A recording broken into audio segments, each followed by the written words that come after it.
and final show in a critically acclaimed and heavily responded to series, quote, The Jewish State in Israel, end quote. It has been presented by Dr. Sheldon Hirsch, Ari Fries, Dr. Yitz Goldberg, and yours truly, Dr. Robert Wolf.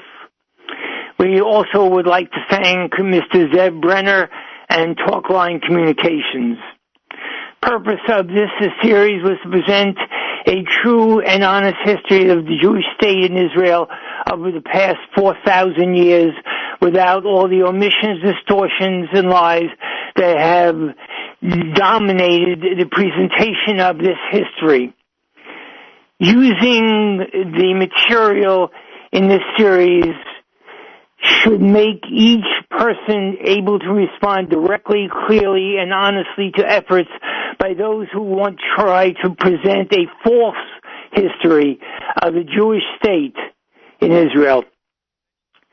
Thus, in the weeks ahead, we will be making the entire series available to large numbers of people throughout this country to disseminate the truth and provide interested parties with the data to support the truth of events over the past 4,000 years.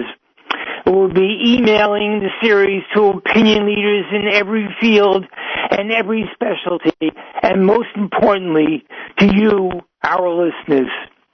Just simply provide us with your email and emails of other interested parties at blueandwhitefacts@gmail.com. That's blueandwhitefacts@gmail.com. No payment is being requested. We are also available to speak at local venues on these topics in order to further facilitate the additional discussion of the true facts and data instead of the lies and distortions of the media, and to be able to stop the demonization of Israel and the Jewish people. Before turning over this final show to Ari Fries, I want to thank Ari and Shelley Hirsch and Yitz Goldberg for their substantive contribution to this series. They are each great scholars and have added much clarity and depth and scholarship to these presentations. Tonight we have a special guest, and he is Mr. Melvin Levitsky, who is the former U.S. ambassador to Bulgaria and Brazil. It is an honor to have him. He is also a professor of international policy at the University of Michigan. It is, as I say, an honor for us to have him on the show, and I want to welcome him. I hope he's on the line. Mr. Levitsky, are you on the line? I don't hear him. We may be having trouble because he is calling in from Ann Arbor, Michigan, and it's tricky to do this live. We were hoping to have him. Mr. Levitsky has served in the State Department for more than 30 years, has been an important figure, and as a Jewish presence in the State Department has had many, many important experiences which he wanted to and wants to share with the public in terms of what goes on and what he knows about what goes on behind the scenes. If he is not available, if we cannot get him on the phone this evening, which we were concerned would be difficult because of the tricky nature of doing this live and him calling in from Michigan, we hope at some point when we renew this series that we will have him on and he can really describe in great detail and great depth what it's like to be in the U.S. State Department, especially as a Jewish presence in the State Department, and what that means, as well as his reaction to the recent findings about UNRWA and the presence of members of UNRWA at the massacre that occurred in October in Israel.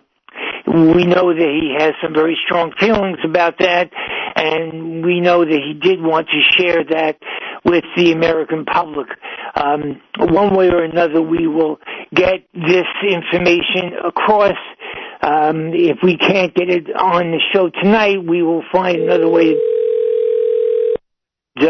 We hope that he will have an opportunity to share his viewpoint from a very inside perspective in the U.S. State Department with the American public. Since we are having trouble making a connection with Mr. Levitsky this right now, he may join us in the course of this show. I'd like to turn it over to Ari to present some very important material he has. Okay, this is Melvin Levitsky on the line. Can you hear me? Yes. Oh, Mr. Levitsky, you made it. Yay. I'm sorry, I'm in the middle of a poker game, and there may be a bad reception here. But I'm on the line now. No problem. So we were just talking about your experience in the State Department all these years and what it was like for you to be in the State Department, especially as a Jewish presence in the State Department. Perhaps you could share some vignettes from your experience. Sure. Are we on now? Yes, we are. Oh, okay, yeah. So I was I went to the University of Michigan, got a graduate degree at the University of Iowa, applied for the Foreign Service. It's a written examination.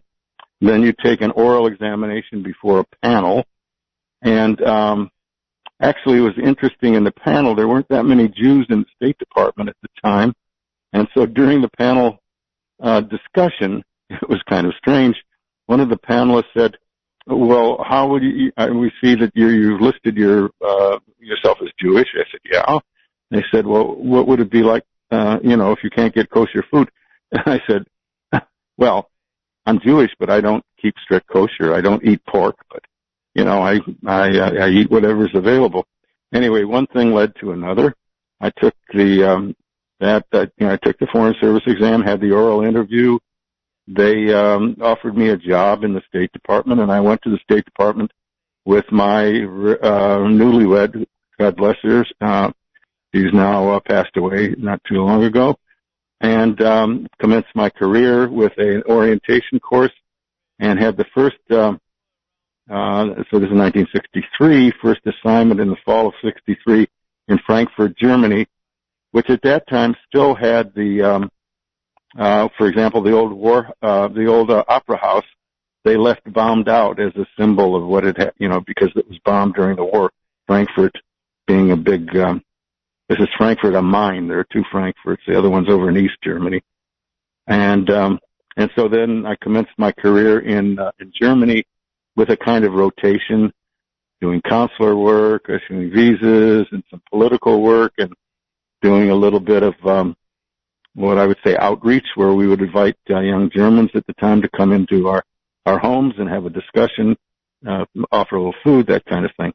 So that was the beginning of my career.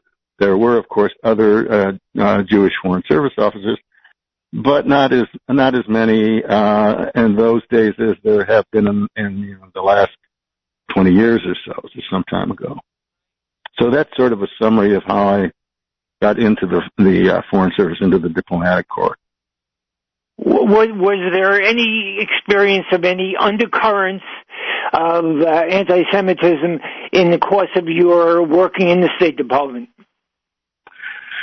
Not really. There was, certainly not blatantly or outwardly.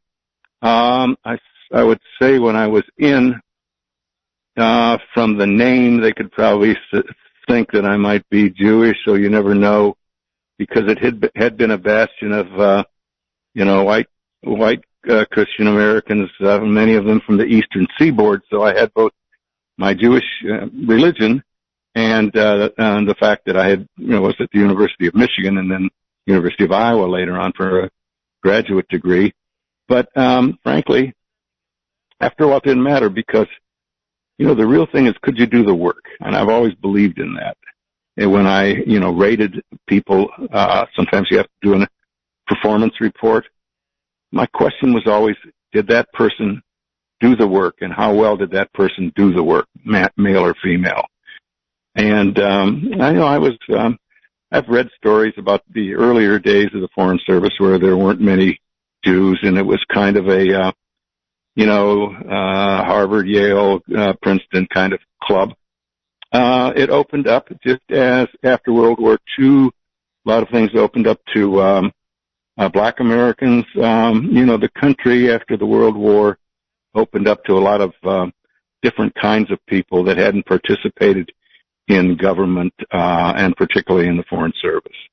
I mean, it was sort of, I remember my mother saying the old expression, what kind of job is that for a Jewish boy? Just didn't, my father was a grocer, and I didn't know, I was planning maybe to go to law school, but this kind of career looked very promising to me, interesting, travel around, somebody else pays for your travel, gives you a salary, and you get to do, start off with doing some mundane things, but if you work hard and show yourself to be good at things, you have a chance to advance. And luckily, but with some hard work, I was able to, get to pretty much the top of the Foreign Service at the end of my career, at the end of 35 years. So that's just the short summary of it. It's so fascinating to hear you speak about all that. I assume there were no problems in either Brazil or Bulgaria as well. No, the Bulgarian Jew, there was a whole history, of course, of Bulgarian Jews. There was and it was Sephardic there, essentially, remember, not Ashkenazi. So the synagogue, which was not very well, a lot of the Bulgarian Jews had left. So the synagogue, which we would go to, it had a central pulpit, as the Sephardim do, rather than one, before the Torah scrolls at the end of the hall. I was a bit of a curiosity, I guess, among them, but, I tried to go, and I always, frankly, during my career, this is a kind of bald statement. It's maybe not true everywhere, but I always found Jews around the world to be, involved in things where they kept in the know, maybe because they always wanted to know what's going on in case somebody came after them, based on history. So I had a number of Jewish friends, my wife and I had 3 kids eventually. We always had a Seder. And invited people, mostly Jews, but sometimes we'd invite some local Christian people who were not Jewish to come attend the Seder. And we used the Seder books that had English in them too, and we kind of mixed it up between the Hebrew and the English so that they would understand the whole question of Exodus and why we were celebrating this holiday, and why was it that long, etc. And I found it, frankly, I certainly wasn't ashamed of being a Jew.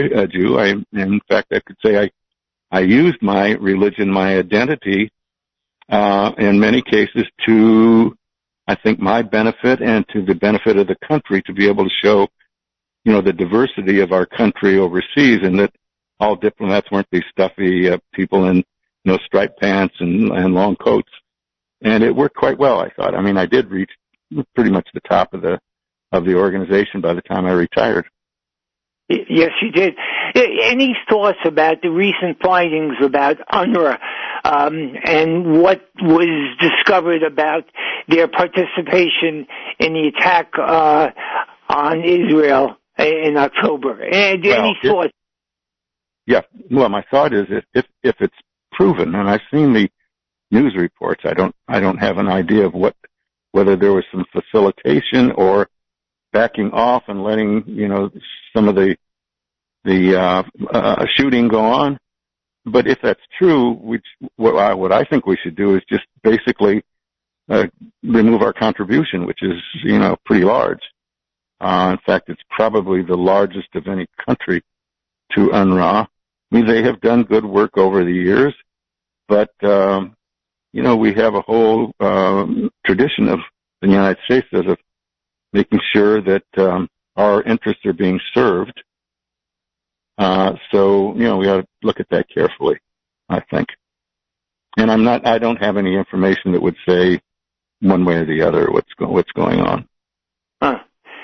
Gee, thank you so much for joining us this evening, Mr. Litsky, and thank you for your service both to the Jewish people as well as to America. Everyone appreciates it and certainly appreciates your coming on the air this evening, and wish you well and wish you good health and many, many years of continued enjoyment of things around you and people in your life. So be well, and thank you so much. Well, thank you for having me on. I enjoyed it. Great. And good luck to you as well. Thank you very much. Good evening. Good night. Ari, you're on. Bob, thank you very much for having me, and I just want to say it's been an honor and a privilege to be on the show with you, and happy to be here on the last show. So I wanted to talk about, the fact that there are those who look at the conflict in Israel and think that it's just quite simple. We have a people who were displaced from their homeland by invaders who, like other colonizing powers in history, used their military might and political cunning to victimize and oppress a weaker people. It is a clear case of colonialism, racism. It's wrong, plain and simple. According to this narrative, the Palestinian people have been living in the land of Israel for millennia, and the Jews, oppressed though they might be, cannot and should not right the wrongs of their history by perpetrating another. One of the goals of this show has been to do our part to shed light on the fallacy of this narrative. For starters, the Jewish people were in the land of Israel before there even existed a Palestinian people or a Palestinian identity. In fact, they were there before there was a religion called Islam, because there was no such thing as Palestine. It was called Judea, and Jewish sovereignty in Israel lasted over 1,400 years until the year 70 CE, over 1,900 years ago. The Roman Emperor Hadrian renamed Judea Palestine as an attempt to further sever the ties between Jews and the land after the destruction of the Second Temple in 70 CE. I would argue that every time someone chants from the river to the sea, Palestine will be free, they are adopting Hadrian's strategy, probably without even knowing who on earth Hadrian is and was, and trying to strip the Jewish people of their history. Palestine is a colonial invention, the Hellenized Greek version of the word, the Hebrew word for Philistine. How tragic and ironic that Jews are being called colonizers by people whose identity as Palestinians is based on a name that was first coined by a colonizer, the Romans, who expelled the Jews. Viewed in its proper historical context, Zionism is actually anti-colonialism. It's about throwing off the yoke of the Romans, the Byzantines, the Arab Caliphate, the Ottomans, and the British. It is the modern political manifestation of an ancient bond between the Jewish people and the land of Israel. Zionism is the embodiment of the demand to not just establish Jewish sovereignty anew, but to re-establish a Jewish homeland from which we were only physically exiled, but a land that we have never forgotten and to which we have yearned to return for 2,000 years. As we say every day of the year during our prayers, 3 times a day, we say, may our eyes behold your return to Zion in compassion. And as we sing in the Israeli national anthem, Od lo avda tikvatenu, hatikva bat shnot alpayim, liot am chovshi ve'artzenu eretz Tzion v'Yerushalayim. Our hope is not yet lost. It is 2,000 years old to be a free people in our land, the land of Zion and Jerusalem. Which I hope explains why to say you are anti-Zionist but not anti-Semitic is a contradiction. If you believe that the Jewish people have a right to a land of their own, to be a sovereign people, then you are by definition a Zionist. And if you don't believe that the Jewish people have that right, then you are woefully ignorant at best or a hater of Jews at worst. But the Jews are European, you'll say. They're white. Well, before Israel gained independence in 1948, 900,000 Jews lived in the Muslim world. Not Europe, not white. By 2019, less than 13,000 lived in Arab countries and Iran. In the years after 1948, when Arab countries attacked Israel, over 850,000 Jews were ethnically cleansed, expelled, or had to flee from countries where they had lived for generations: Yemen, Lebanon, Syria, Iraq, Egypt, Libya, Morocco, Algeria, Tunisia. There were more Jewish refugees from Arab countries than Arab refugees from Israel. 650,000 of these refugees, non-white, non-European Jews, went to Israel. 200,000 went to the U.S. and other Western countries. But the point is, more than half of the Jews in Israel are from the Middle East and North Africa. Again, they're not white. And what about the Arabs in Israel? Was there retaliation against them from the Jews living in Israel? Well, there were 150,000 Arabs after 1948, after the war. Today, there are over 2 million, which represents 21% of the population. And they have equal rights as Jews. And Arabs have equal rights because, as we spoke on a previous show, there is no apartheid in Israel. Israeli Arabs and Israeli Jews are treated equally under the law. Same hospitals, the same schools. There are 10 current Arab members of parliament, 90 previous members since the first Knesset elections in 1949. Arabs have been elected to the Israeli Supreme Court. Arabs serve side by side with Jews in the Israeli army. The idea that Israel has been settled by white Europeans who are now oppressing the non-white minority is false. All Israeli citizens have equal rights regardless of race, religion, country of origin, ethnicity, or any other demographic attribute. That is not apartheid. And what about the Jews in Europe? So, they were persecuted in every European country where they resided, with periods of peace and equality being the very rare exception to the rule of crusades, inquisitions, blood libels, pogroms, ghettos, and the Holocaust. Where else are we to go but back from whence we came? And so Zionism was born, not out of spite, but out of necessity, to legally and legitimately reclaim our own destiny in our own country where we would never again have to fear being the oppressed minority. And perhaps more importantly, we would show the world that we were better than our tormentors, because we would not perpetuate the cycle of abuse. We would live by our charge, as we read in last week's parsha, to be a Mamlechet Kohanim v'Goy Kadosh, to be a kingdom of priests and a holy nation. We would indeed be, as the prophet Isaiah said, Le'or Goyim, a light for the nations, Liyos Yeshuasi ad Kitzei Haaretz, so that my salvation may extend to the end of the earth. Whatever their ancestry, Ashkenaz, Sephardic, Ethiopian, Jews are the first indigenous people to the land of Israel. Go back in history far enough, and the family trees extending throughout the exile of Eastern Europe, Africa, the Middle East, and the four corners of the earth have their roots in Israel. And who are the Palestinians? Well, it depends on when that question was asked and to whom. And by the way, disclaimer, this is not about being anti-Palestinian or about identity politics. Yes, there exists a Palestinian identity, and there were people who waved the Palestinian flag and want a Palestinian state. That is their right. But let's understand the history and origins of Palestinian identity. Let us understand the facts and the history. Before Israel declared independence in 1948, when the British were in control of the area, to be Palestinian just meant that you were living there, like being a New Yorker. It was not an ethnic or religious distinction. There were Jewish Palestinians. The Palestine Regiment was a Jewish infantry brigade group of the British Army during World War I. The Jerusalem Post was founded as the Palestine Post in 1932 by Jews. Syrian leaders fought against the adoption of Palestine because they believed it was Syrian land. Jordanians living in the West Bank began identifying as Palestinians only after the Six-Day War in 1967. The Palestine Liberation Organization weaponized the Palestinian identity through intifadas, terrorism, and refusing to accept any offer of peace with Israel.